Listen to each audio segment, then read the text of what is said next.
Olá pessoal, boa tarde. Vamos deixar as pessoas chegarem um pouquinho para a gente começar o nosso assunto de hoje, que é sobre autismo e neurociências. Vamos falar um pouquinho sobre as condições do autismo dentro da lógica da neurociência. Glaucio já chegou na sala, Isaías. Algumas pessoas estão habituadas com as nossas lives às 17 horas e hoje ela vai iniciar às 18h30. Então daqui a pouquinho a gente começa a conversar sobre a nossa temática. Eu convido aí algumas pessoas para se fazer presente na nossa sala, para a gente começar a falar sobre o autismo. Já podem ir mandando perguntas também, para a gente começar a tirar dúvidas acerca desse assunto, que ainda é bem questionante, é bem implicante aí enquanto condição, cheia de dúvidas, cheia de enigmas. Roberto Filho, Lidiana, Vládia, Gláucia, Irisneide.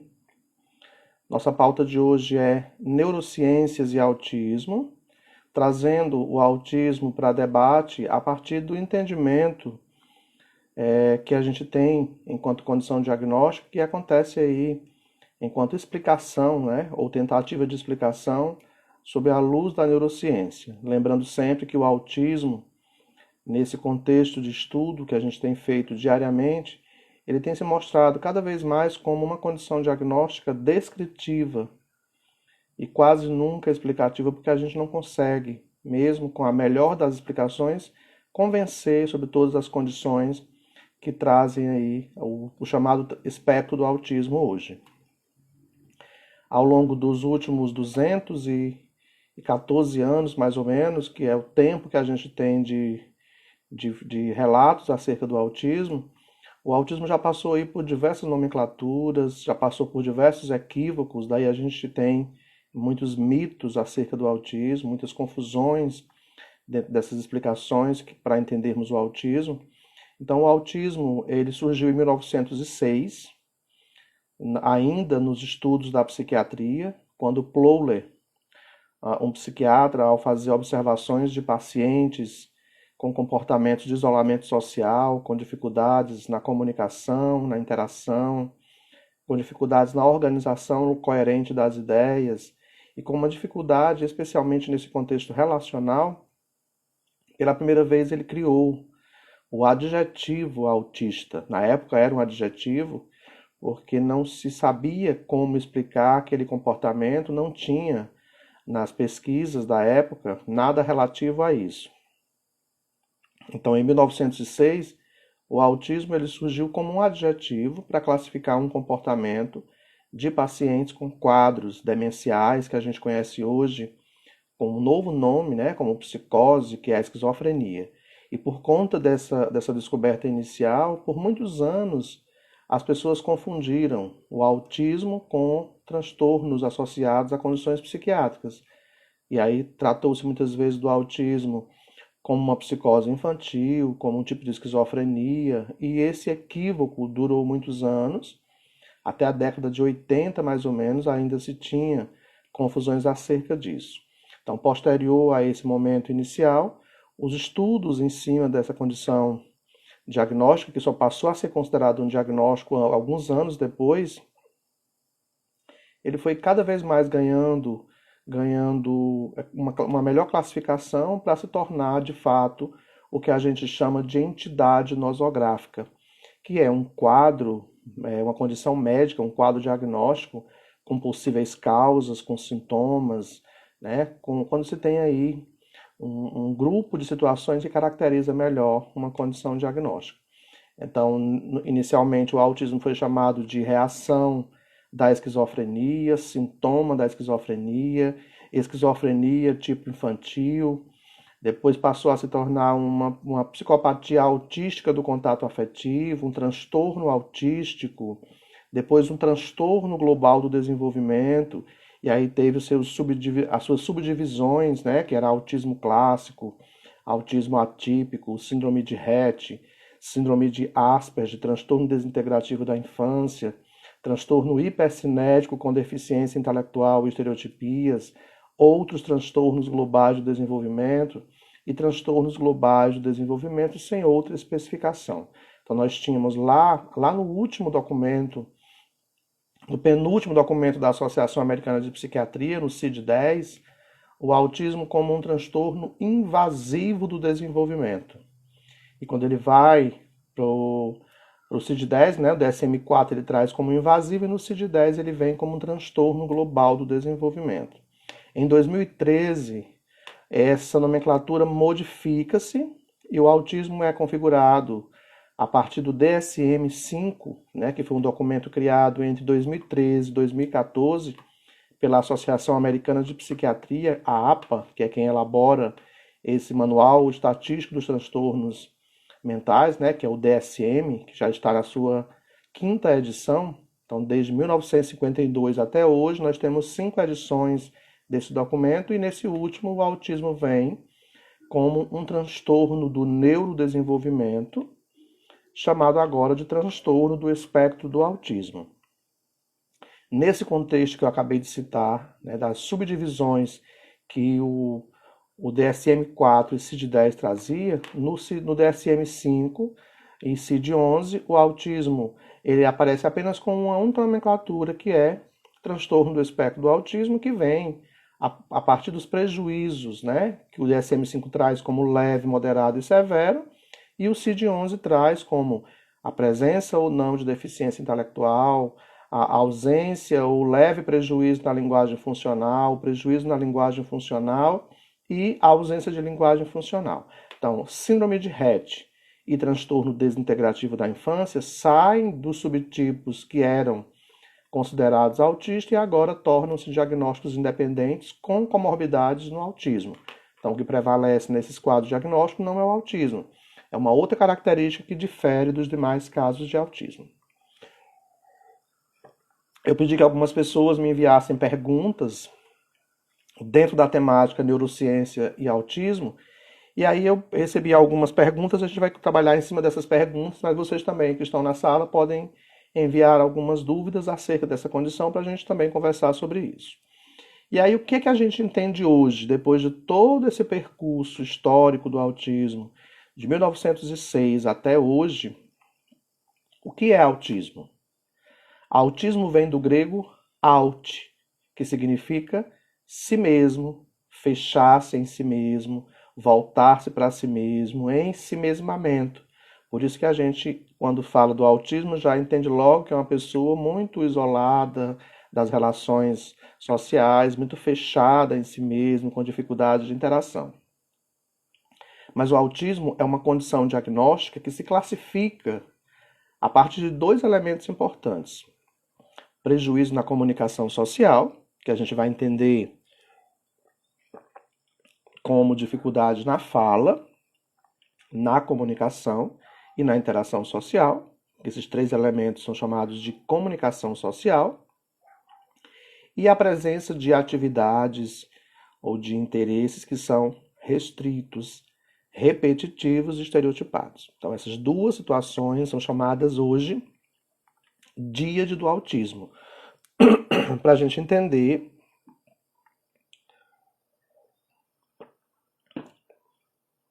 que esses 2 elementos são necessários estar presente para que alguém diga que um sujeito possa estar dentro da condição diagnóstica para o autismo. Se ele tiver apenas dificuldades na capacidade de comunicar, né, e não tiver a presença de comportamentos, de atividades ou de interesses muito ritualizados, além de outros sintomas, ele pode ter apenas um transtorno de comunicação que não é classificado aí como autismo. Então, o DSM-5, ele traz a díade do autismo, essas 2 situações características para o autismo, para que a gente entenda que é necessário observar não apenas a capacidade de falar, mas a capacidade de comunicação pela fala ou por qualquer outro meio, e especialmente onde não existe comunicação, não existe interação social. E aí a junção de fala, comunicação e interação social vira comunicação social. A gente vai ver que as pessoas com autismo, além do prejuízo nessa capacidade de comunicação social, elas têm comportamentos, atividades ou interesses que têm um padrão de repetição muito particularizado, né, que a gente vai chamar de restrito, repetitivo ou estereotipado. Então, essa é a chave inicial para se pensar no diagnóstico do autismo.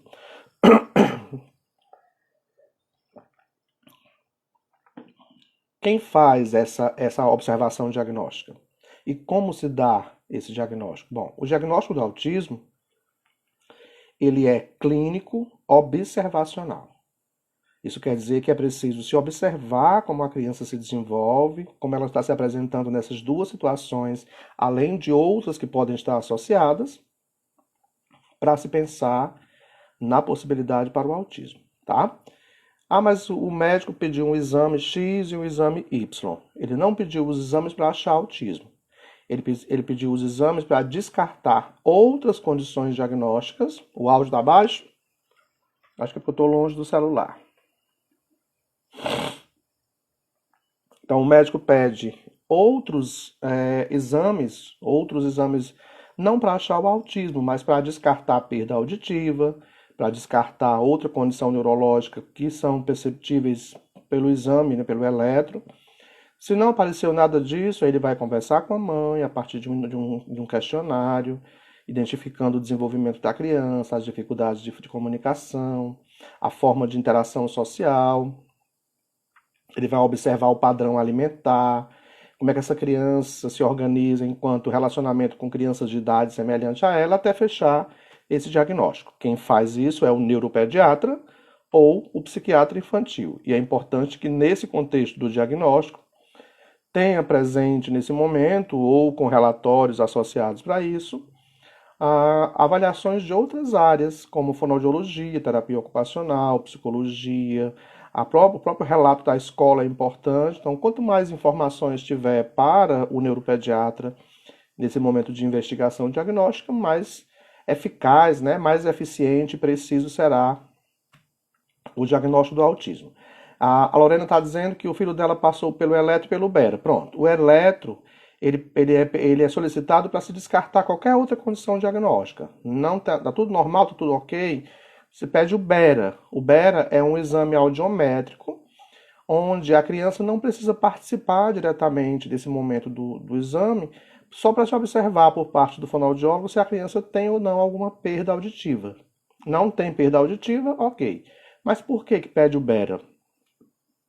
No passado, quando a gente falava com a pessoa com autismo, e até hoje é assim, muitas vezes a criança não respondia ao chamado pelo nome. E aí se pensava, né, em épocas anteriores que ao não responder pelo chamado, a criança era surda. Então nós tínhamos diversas crianças com autismo no passado, configuradas como surdas, quando na realidade elas tinham autismo. E aí era uma pergunta que eu esperei que alguém fizesse. Por que tantos diagnósticos de autismo hoje? Porque a gente está dando hoje um nome a um comportamento muito particular que no passado ganhava o nome de surdez, ganhava o nome de deficiência intelectual, ganhava o nome de transtorno psiquiátrico, ganhava qualquer nome, menos o diagnóstico do autismo. Por isso que hoje nós temos muito mais casos de autismo, que a gente consegue hoje analisar de uma forma mais precisa o que no passado a gente tinha como outra condição diagnóstica. Mesmo que ele não tenha epilepsia, precisa fazer o eletro? Sim, ele precisa descartar qualquer outra condição. E aí é importante você colocar isso, Lorena, porque a gente também sabe que a epilepsia ela pode ser uma comorbidade do autismo, tá? Até 34% ou mais dos casos de autismo podem ter epilepsia associada. E aí eu posso muitas vezes, pelo grau de epilepsia que a criança apresenta, o médico pode muitas vezes dizer que ele apenas tem epilepsia e não associar isso com autismo, tá? Que é uma situação interessante. Então, quando a gente pensa no autismo, a gente tem que pensar em todas as possibilidades, porque o problema do autista não é o autismo que ele tem. O tratamento não é focado no autismo, o tratamento é focado no que está junto do autismo, que são as possíveis comorbidades. E a gente vai ver que pelo menos duas ou mais comorbidades vão estar presentes nas pessoas com autismo. Desde a dificuldade de comunicação, prejuízo intelectual, questões de ordem sensorial, epilepsia, TDAH, seletividade alimentar, desconforto gastrointestinal, tá? A gente tem uma infinidade de possibilidades comórbidas que são importantes de serem observadas no autismo. Quando eu trato da comorbidade, o autismo, pelos seus comportamentos ou dificuldades, tendem a ser minimizados, porque eu tratei especificamente daquilo que está causando um desconforto maior e a condição de funcionamento cerebral, que é o autismo, fica no nível menos prejudicado. A pergunta que eu recebi foi: como o DSM-5 classifica o autismo? O DSM-5, que é o Manual Diagnóstico e Estatístico dos Transtornos Mentais, classifica o autismo como um transtorno do neurodesenvolvimento, chamado transtorno do espectro do autismo, e ele classifica no nível 1, 2 e 3, leve, moderado e severo. O DSM-5 diz que o leve é aquele que precisa de apoio, o moderado de apoio substancial, um pouco mais de apoio, e o severo é aquele que necessita de um apoio muito substancial, inclusive medicamentoso. Mas aí alguém poderia perguntar: e como é que eu posso saber se uma criança está dentro desses 3 níveis, leve, moderado ou severo? Eu responderia assim: não sei. Não sei porque é complicado a gente classificar se uma pessoa tem autismo leve, moderado ou severo. Sabe por quê? Porque para eu dizer que, por exemplo, o filho da Lorena, que ela está colocando aqui, ele tem autismo em que nível? Ela vai dizer leve. Aí eu vou dizer leve em quê? Ele pode ser leve na capacidade de falar, mas é moderado ou severo na capacidade de comunicar. Ele pode ser super leve na comunicação social e pode ser severo nas questões sensoriais. Então eu não posso afirmar com precisão se é leve, moderado ou severo, porque teria que especificar onde, enquanto área de desenvolvimento, ele é leve, moderado ou severo. E aí a gente tem a mesma classificação do DSM-5, que agora, né, que DSM-5, a Associação Americana de Psiquiatria, vai lá para a Organização Mundial da Saúde, e esse documento dos transtornos comportamentais, intelectuais, psiquiátricos, eles vão entrar dentro de um grupo de classificação junto com doenças e transtornos diversos, que é a Classificação Internacional das Doenças, que é o CID, que está na sua 11ª edição. Então, esse nome que o DSM-5 traz de transtorno do neurodesenvolvimento, ele vai lá para o CID-11 como distúrbio do desenvolvimento neurológico. O transtorno do espectro do autismo permanece com o mesmo nome, transtorno do espectro do autismo. Mas o CID-11, ele não vai falar de autismo enquanto nível de prejuízo. Ele vai dizer que a pessoa vai estar dentro de uma classificação que é 6A02.0, 02.1 e assim por diante. Ele vai dizer autismo sem deficiência intelectual e com leve ou nenhum prejuízo de linguagem funcional. Autismo com deficiência intelectual e com leve ou nenhum prejuízo de linguagem funcional. Autismo sem deficiência intelectual e com prejuízo de linguagem funcional. Autismo com deficiência intelectual e com prejuízo de linguagem funcional. Veja que vai aumentando a dificuldade na linguagem funcional. Autismo sem deficiência intelectual e com ausência de linguagem funcional.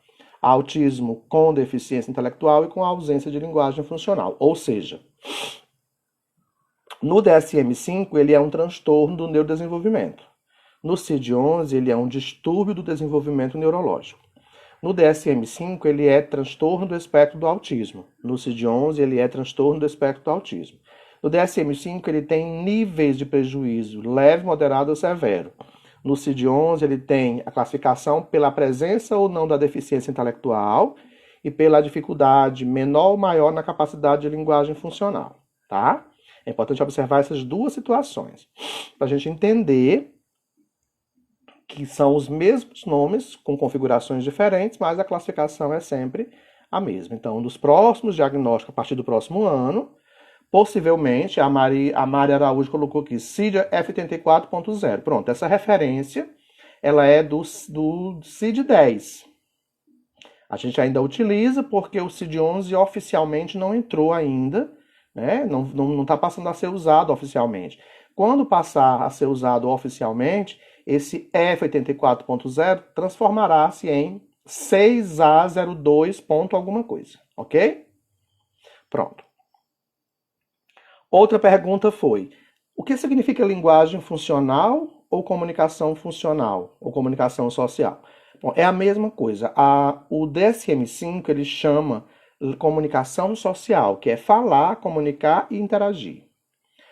O CID-11 ele usa a mesma expressão comunicação social, só que ele chama de linguagem funcional. O que é linguagem funcional? É a capacidade que a pessoa tem de falar, ou mesmo utilizando de elementos não verbais, de comunicar ao outro o que ela sente, o que ela deseja, o outro entendendo a ela e ela entendendo ao outro. Se há troca de informação, a gente está criando uma comunicação. Se eu estou criando uma comunicação, eu estou interagindo com o outro. Não é só ecolalia, não. Ecolalia são as alterações que a criança vai ter nesse processo de fala, tá? Nesse processo de comunicação. Ela só repetir, sem caráter nenhum de comunicação com o outro. Aí a ecolalia é nesse sentido. A linguagem funcional é aquela linguagem com caráter de comunicação, onde há troca de informação e possivelmente gere possibilidade de interação social. A pergunta que eu recebi foi como é realizado o diagnóstico do autismo. O autismo é um diagnóstico clínico observacional. É pela observação. Como a gente já falou anteriormente, os exames solicitados são para descarte de outras condições que o médico vai chamar de diagnóstico diferencial. Antes de falar do autismo, ele precisa ter certeza de que não é outra coisa, que não é outra condição neurológica que pode ser percebida a partir dos exames. Quem faz o fechamento desse diagnóstico é o neuropediatra ou psiquiatra infantil, mas de preferência com a participação de uma equipe multidisciplinar. O ideal é que todo neuropediatra ou psiquiatra infantil que trabalhe com diagnóstico, especialmente de autistas, eles trabalhem com equipes para saber a opinião de cada profissional de áreas distintas antes de se fechar um diagnóstico para não ser algo mais precipitado, né? Qual a idade para esse diagnóstico? O autismo nasce com a criança. Algumas manifestam mais cedo, outras manifestam um pouco mais tarde. Mas nós já temos relatos de crianças com 9 meses, até um ano e 8 meses, né? Que podem, aliás, 1 ano e 6 meses, que são 18 meses, que pode já apresentar sinais muito evidentes do autismo. Mas o diagnóstico do autismo mais preciso, ele acontece a partir dos 9 meses até 2 anos e meio, 3 anos. Com 2 anos e meio, 3 anos, a criança já tem tudo o que pode classificar aquela dificuldade ou comportamento para o autismo. A Lorena está perguntando se escolas também podem influenciar no diagnóstico com relatório certo. Quanto mais informação a mãe leva, né, para esse momento de conversa com o médico, além do relato fiel que ela pode trazer quando conversar com o médico, mais seguro vai ser fechar esse diagnóstico, tá? Então, orientando a procurar isso. É importante procurar um neuropediatra ou um psiquiatra infantil. Aqui tem uma pergunta que é assim: toda criança com estereotipia motora tem autismo? Cuidado. Nem toda estereotipia motora significa autismo, senão a gente teria uma quantidade maior aí de autistas. Quantos de nós não balança as pernas o tempo inteiro? Balançar as pernas é uma estereotipia motora. A gente balança as pernas para aliviar a tensão, para a agitação que alguns têm. Então, a estereotipia motora, ela está presente sim em muitos autistas, ela está presente em muitos cegos, e ela nem sempre quer dizer autismo, tá? Então, a estereotipia motora, isolada daquilo que a gente falou enquanto díade do autismo, ela é apenas um transtorno motor, chamado transtorno do movimento estereotipado, que está associado em alguns casos de autismo, em muitos casos de autismo. E aí é preciso entender que nem sempre essa estereotipia motora, ela é uma situação ruim, que a gente sempre acha que é ruim, porque chama atenção, porque incomoda, parece que expõe mais a criança, né? Então, o que é a estereotipia motora para um autista? O flipping de mão, o maneirismo, o balanceio de tronco, o andar na ponta dos pés, o andar em círculo. Então, diversos movimentos que a criança tem um padrão de repetição pode ser chamado de estereotipia motora. Porém, a gente vai entender que muitas vezes ela faz esse movimento repetitivo para se autoestimular ou para se autorregular, seja porque ela está vivendo uma situação que não sabe como administrar, seja porque ela está com uma sobrecarga sensorial que causa um desconforto, mas ela faz esse movimento repetitivo muito mais quando está feliz. Então também posso achar que é uma expressão de contentamento. Então a gente precisa saber analisar o significado da estereotipia motora para não achar que é sempre uma condição de desorganização ou de desconforto, tá? Cegos repetem movimentos estereotipados como tentativa de autoestimulação, passam muito tempo às vezes sozinho, precisam se estimular. Então é importante que a gente entenda o significado de cada comportamento manifesto pelo autista para saber como criar ferramentas de auxílio, seja no contexto familiar ou nos contextos clínicos e institucionais. Professor, por que o autismo é considerado um transtorno de funcionamento cerebral? Já que a gente está falando de neurociência. Porque a gente já entendeu e já desfizemos o que foi dito em 1943, quando alguém afirmou que o autismo seria uma condição associada à relação traumática familiar, né? Até chamou as mães de mães frias ou mães geladeiras.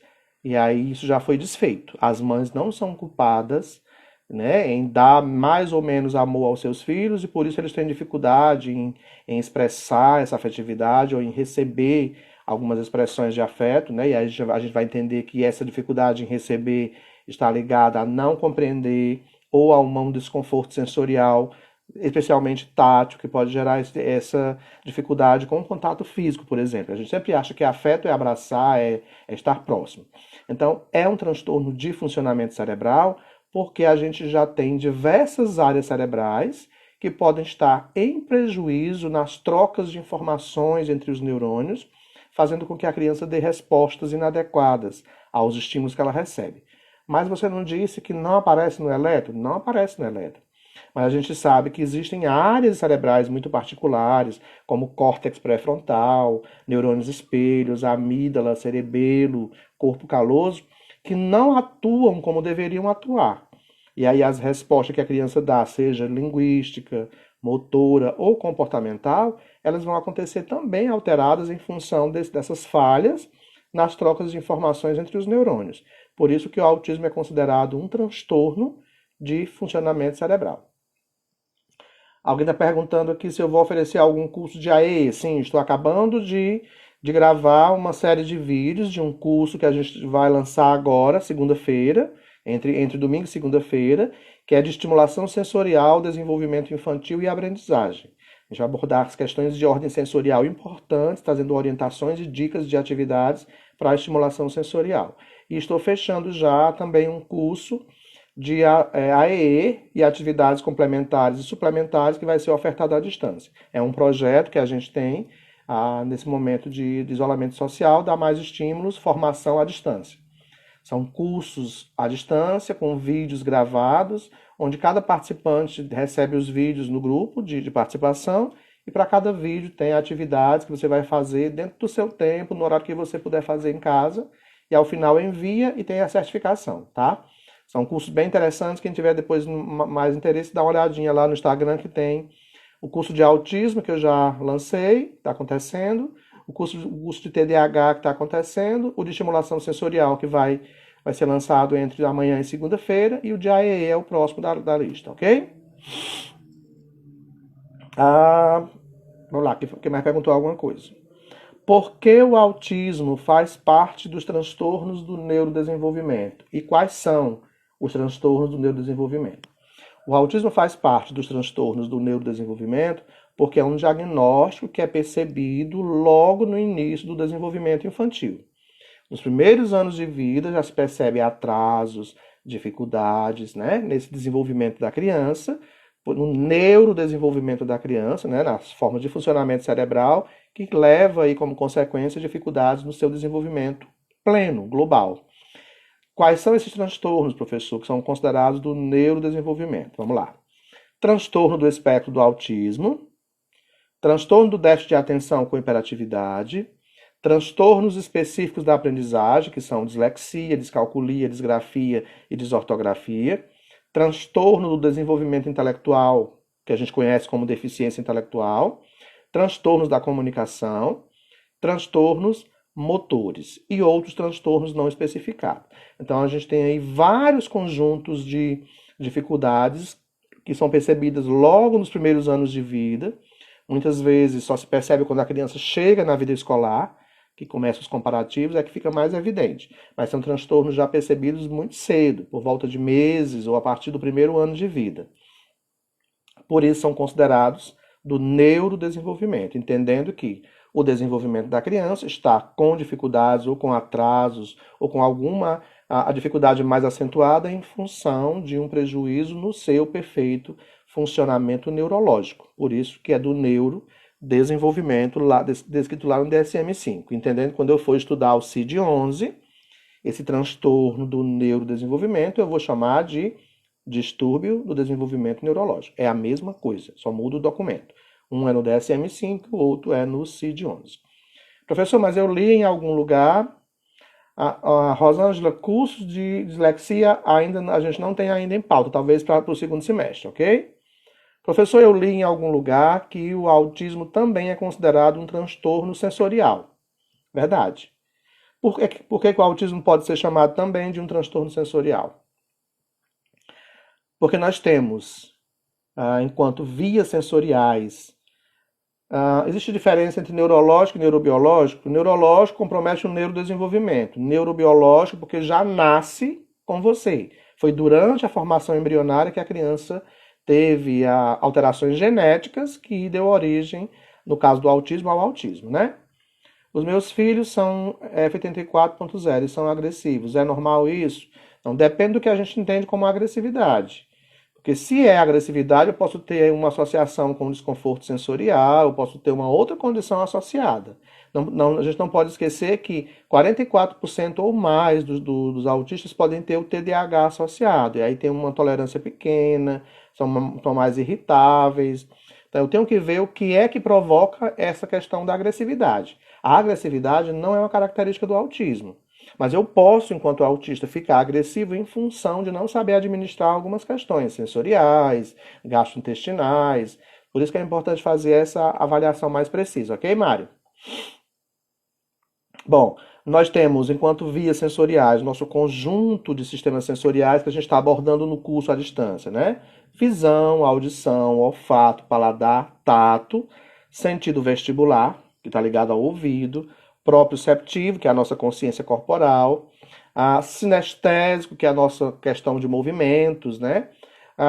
Interoceptivo, que são as sensações internas, exteroceptivo, que são as sensações externas, ligadas a outras vias sensoriais, termoceptivo, que é a nossa capacidade sensorial de percepção das temperaturas, nociceptivo, que é aquilo que é ameaçador, dentre outras tantas áreas sensoriais que nós temos. Então, tudo isso é para estar, enquanto organização cerebral em nós, pelas trocas de neurônios, é para estar integrado, organizado. No caso do autismo, essa organização não está acontecendo tão bem. Então eu posso receber um toque na mão e ser interpretado pelo cérebro de forma errada, equivocada, como uma pancada. E aí a minha reação vai ser tirar a mão. Já outros casos de autismo, eu posso bater na mão e a informação também ser interpretada de forma equivocada como muito pequena. E aí eu acabar não demonstrando sentir dor nesse desconforto. Então eu tenho autistas que são hipersensíveis, que têm uma sensibilidade muito grande aos estímulos, por isso eles fogem. E tenho autistas que são hipossensíveis, que têm uma baixa capacidade de interpretação desses estímulos, por isso eles se aproximam do estímulo.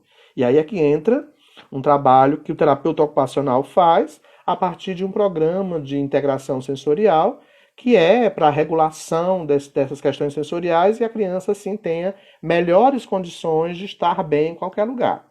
O que também significa dizer que é necessário promover em outros espaços estímulos sensoriais diversos, que é diferente da abordagem de integração sensorial, que tem um perfil sensorial para ser avaliado, tem umas avaliações específicas, que é uma competência terapêutica ocupacional. Mas o fonoaudiólogo, o psicólogo, o professor, a família, pode trabalhar com elementos sensoriais do dia a dia que também favorecem para essa pessoa com desconforto sensorial uma melhor organização para esse contato frente aos estímulos, que a gente chama de habituação, que é a gente aos poucos, gradativamente, ir convivendo com os estímulos e assim passar a se tornar menos desconfortável ou a regular melhor essas questões sensoriais frente a esse estímulo. Mas é necessário que a gente promova estímulos sensoriais. Meu filho tem a necessidade de pressão, apertar. Pronto, ele pode ser considerado, nesse sentido aí, tátil e hipossensível. É como ele se percebe. Ele tem uma baixa capacidade de perceber os estímulos táteis, por isso ele acha, na sua dificuldade de empatia com o outro, ele acha que o outro também tem a mesma dificuldade. Então, do jeito que ele gosta de ser tocado, ele toca o outro com força, ele abraça com força, ele não tem essa medida da força, porque é assim que ele se percebe. O que é que eu faço enquanto família ou profissional? Eu vou responder a esse contato com força que ele oferece com uma força mais suave, para que ele vá percebendo aos poucos que não precisa apertar tanto, que pode machucar, mas sem fazer censura ou crítica. Eu vou trabalhando isso gradativamente com ele, porque é assim que ele se percebe. E aí, nesse caso, ele pode se sentir mais confortável com roupa apertada, com lençóis mais pesados, mais quentes. No caso contrário, teria que ser roupas mais leves, mais folgadas, com lençóis mais finos, que ele pode ser aversivo a esse contato mais forte, ok? Por isso que o autismo é considerado um transtorno sensorial. 90% dos autistas têm prejuízo sensorial associado, seja hipersensibilidade, hipossensibilidade ou as duas coisas juntas, dependendo de cada área, porque eu também posso ser hipersensível ao barulho e hipossensível ao contato tátil, né? Uma problemática muito angustiante na questão das relações sexuais. Isso, na adolescência vai surgindo aí. Eu acho interessante essa colocação, Janiele, porque essa questão angustiante é para qualquer adolescente. Toda família, independente de ter o filho com autismo ou não, tem a mesma questão angustiante, porque não sabe lidar com a sexualidade dos filhos. Isso é uma questão cultural. No caso do autismo, a gente tem que trabalhar isso de uma forma muito didática, né? Não só a família como quem está fazendo acompanhamento, mas especialmente a família, porque eles podem ter um julgamento, né? Um senso crítico prejudicado, de achar que pode fazer algumas coisas em qualquer lugar, que não é proibido. E essas regras sociais, elas podem ser, às vezes, dependendo do prejuízo intelectual, um pouco mais difíceis de serem abstraídas. Por isso que é importante trabalhar desde cedo, mas a questão da angústia se dá com qualquer criança. Como posso trabalhar as emoções de forma clara e objetiva? Bom, aí é um trabalho que a gente tem que fazer pequenininho, utilizando-se de recursos com expressões faciais, mostrando para ele as expressões faciais, trabalhando com ele no espelho. O espelho é um recurso excelente, né? Então, é importante, a Janiela está dizendo que é autista com 51 anos. Ah, que bom, Janiela. Ô, Janiela, seja bem-vinda ao nosso bate-papo sobre autismo. Eu acho que você está se percebendo em muitas questões aí, né? Então, as questões das emoções devem ser trabalhadas. E aí é importante a abordagem psicológica, o treino de habilidades sociais, né? Tem uma indicação de livro bem interessante que é essa, a treino de habilidades sociais para crianças com autismo, que é em cima do programa de ABA, né? Análise aplicada do comportamento, ou do comportamento aplicado, que é bem interessante se trabalhar, mas que a gente também precisa entender se a criança responde de bem ou não a essa condição, né? Outra pergunta que surgiu é: autistas podem apresentar transtorno do processamento sensorial? Sim. 90% dos autistas podem apresentar o que a gente chama, dentro dos transtornos do processamento sensorial, de transtorno de modulação sensorial, que alguns conhecem como desmodulação sensorial, que é o que a gente acabou de apresentar. Hipersensibilidade, hipossensibilidade, né, como uma condição aí muito recorrente em diversos quadros de autismo. Por isso que é importante analisar e, em especial, buscar por uma avaliação terapêutica ocupacional para ver, né, como a criança se encontra nesse contexto da sensorialidade. E aí tem que trabalhar diversos estímulos sensoriais. Dependendo da área sensorial que é afetada, tem que trabalhar utilizando os mais variados estímulos. Então, quem é pai ou mãe de criança com autismo, é importante brincar naquelas piscinas de bolinha de shopping, pula-pula, escorregador, escada, balanço. Tudo isso é estimulação sensorial, vestibular, proprioceptiva, tátil, visual. Então, são recursos que a gente utiliza naturalmente com as crianças neurotípicas, e para a criança com autismo tem um significado maravilhoso, porque trabalha naturalmente treino de habituação para o melhor contato frente aos estímulos, tá? A outra pergunta foi: qual a importância da estimulação sensorial para autistas? Toda. Já dissemos que 90% dos autistas têm desconforto sensorial. Portanto, a sensorialidade não é apenas uma abordagem que deve ser feita na clínica. A família deve se envolver no processo. Trabalhar com a criança em casa, convidar a criança a participar de atividades na cozinha para ajudar durante a confecção de algum alimento, arrumar a mesa, especialmente crianças com dificuldades na questão sensorial, tátil, gustativa e olfativa, além de visual, que é a questão alimentar. Ao fazer essa participação da criança nesses momentos, ela vai aproximando cada vez mais a criança de outros alimentos que ela pode não ainda aceitar tão bem. Convidar a criança a preparar o seu suco no liquidificador e pedir que ela ligue e desligue para que ela também vá habituando-se com o barulho do liquidificador. Brincar de vez em quando no banheiro com o barulho da descarga. Tem crianças que têm pavor em relação a esse barulho. Brincar com a água, com a areia da praia, com a areia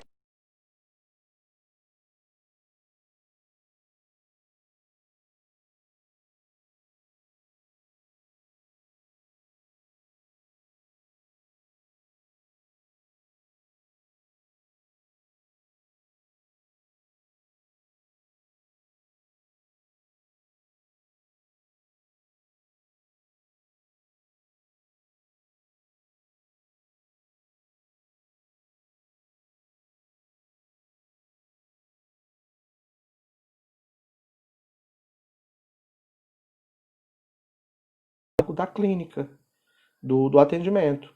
A família tem um poder de participação maior do que o nosso. A gente orienta. Quem passa o dia inteiro com a criança em casa é a família.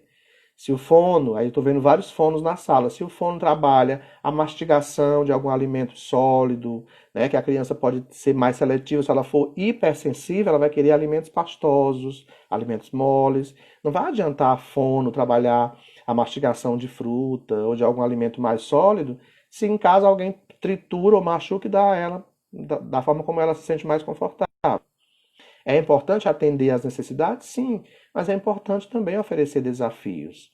Se eu só dou aquele alimento pastoso e não trabalho gradativamente a introdução de um outro alimento importante, eu vou ter mais dificuldade lá na frente de desfazer alguma dessas questões que vão estar presentes no autismo. Por isso que é importante receber a orientação da equipe e trabalhar isso durante os processos, né, vivenciais em casa. Tá travando? Aqui tá ok. A outra pergunta que me enviaram é: explique por que o autismo. Tá travando aí para vocês? Aqui para mim tá ok. Alguém me dá um retorno de como está? Deixa eu ver aqui como é que tá aqui.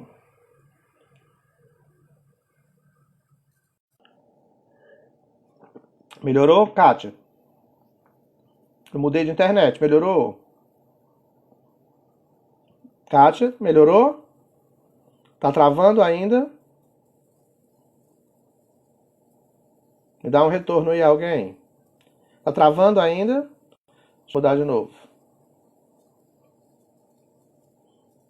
E agora?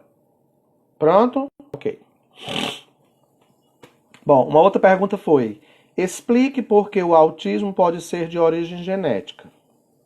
Bom, a gente não tem ainda, até o momento, pesquisas que comprovem cientificamente, com precisão, qual a real causa do autismo. O que a gente tem até o momento de estudo é que o autismo pode ser genético, ambiental ou multifatorial.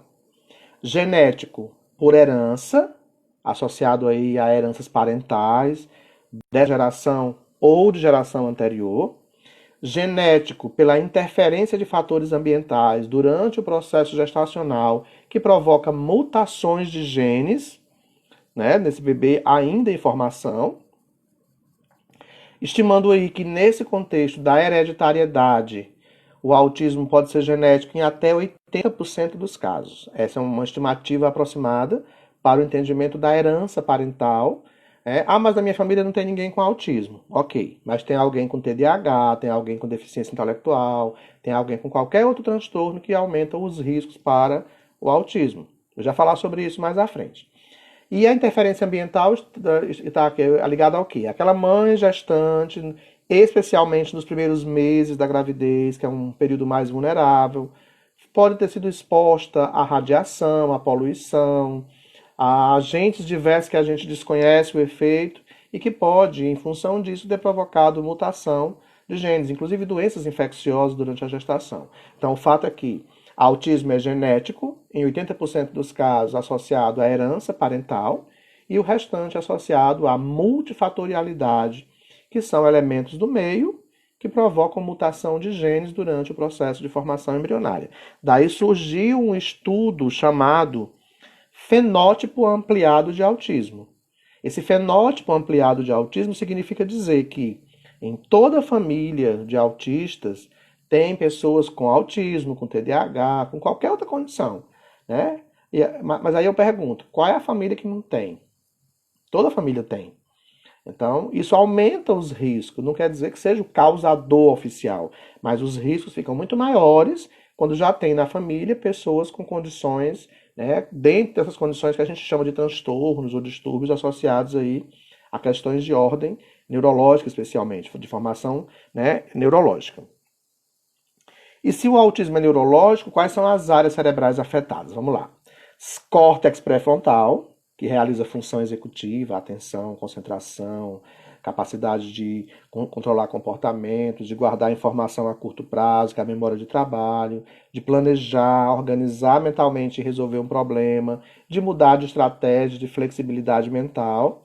No centro do cérebro nós temos a amígdala, que regula as nossas emoções, afetividade, sexualidade, o corpo caloso, que faz com que todas as informações sensoriais sejam comunicadas entre os dois hemisférios, né? Os neurônios espelhos, que nos dá a capacidade de imitação social, que é a primeira forma de comunicação, para mais tarde nos levar a desenvolver a metacognição, e o cerebelo, que é capaz de regular os nossos movimentos, postura e equilíbrio. Então, esses diversos elementos cerebrais podem estar em prejuízo, por isso são chamados de cérebro social, ou os elementos mais estudados para se entender algumas dificuldades que as pessoas com autismo podem apresentar, ok?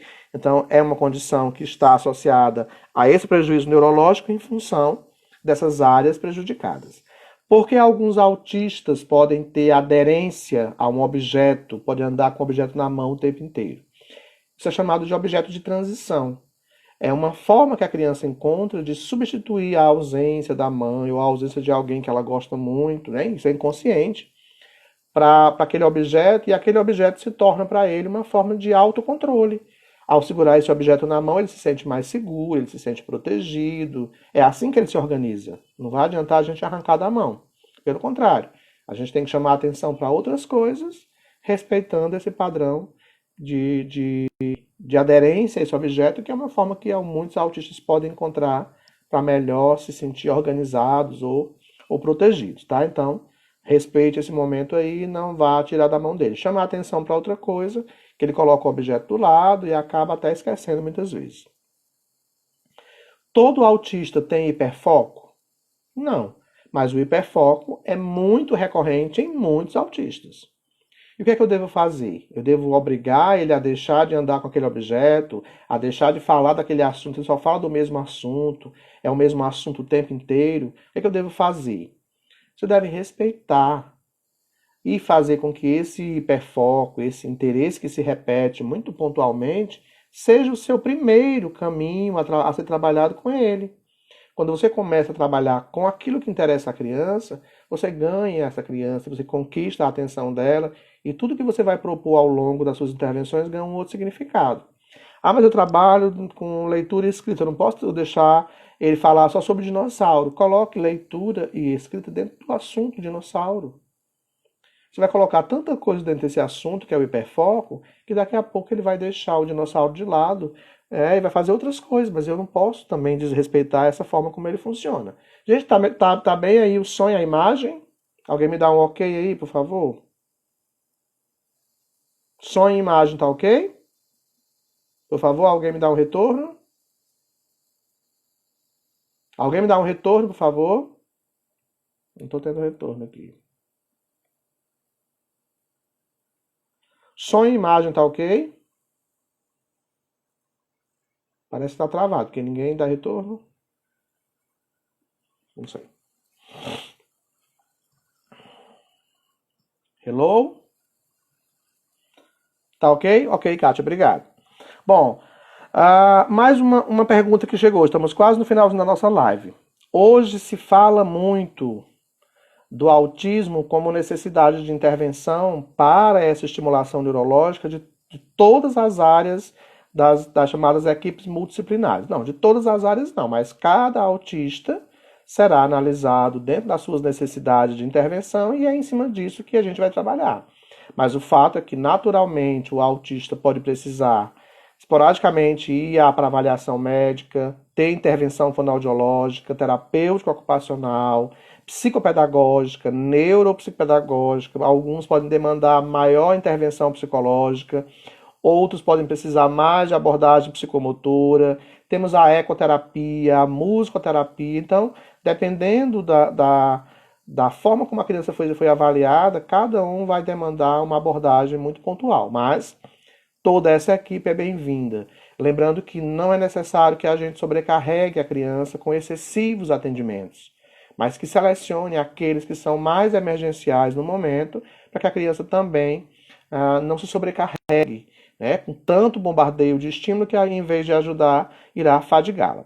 Bom, nós temos aqui uma fala final que é assim: a neurociência defende a ideia de que a escola e os profissionais dos atendimentos clínicos institucionais precisam sair das tentativas de ensinar para observar como cada pessoa aprende.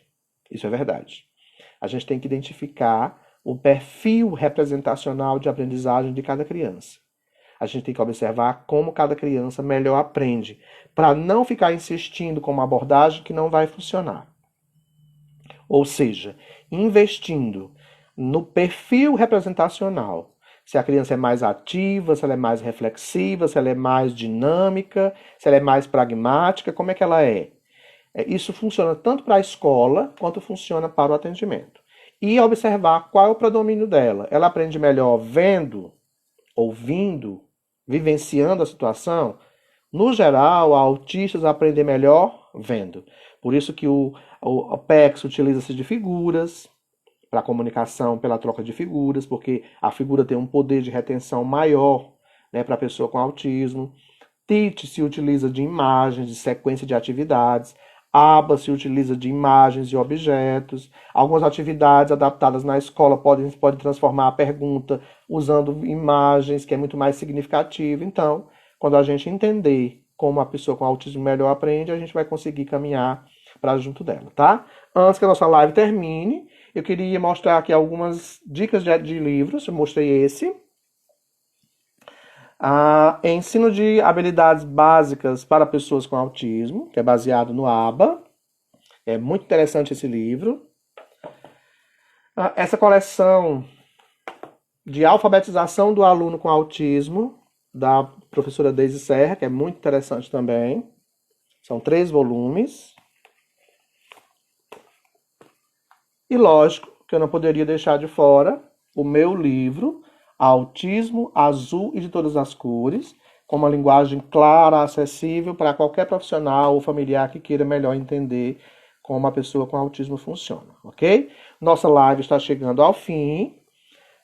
Eu queria agradecer a participação de cada um de vocês, dizer que amanhã, domingo, amanhã à tarde, nós estamos lançando oficialmente o curso de estimulação sensorial, desenvolvimento infantil e aprendizagem, onde a gente vai falar em 20 vídeos sobre desenvolvimento infantil e todas as vias sensoriais importantes para essa questão da organização sensorial, mostrando também, ao falar de cada área sensorial, dicas de atividades, né, de recursos que podem ser interessantes para a estimulação da pessoa com autismo ou de qualquer outra condição diagnóstica que tenha prejuízo na sensorialidade.